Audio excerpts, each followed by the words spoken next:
প্রতি দরদ এবং মহব্বত রেখে সম্মানিত মুসলমানি গ্রাম ইহুদি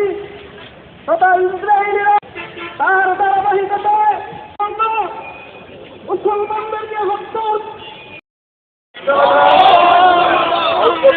মধ্যে আমাদের আজকে হবে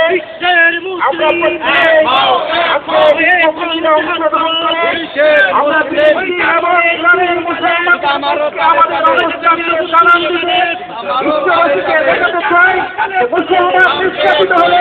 বাংলাদেশের কোন মুসলমানের অ্যাকশন, এখানে প্রতিনিধির অ্যাকশন,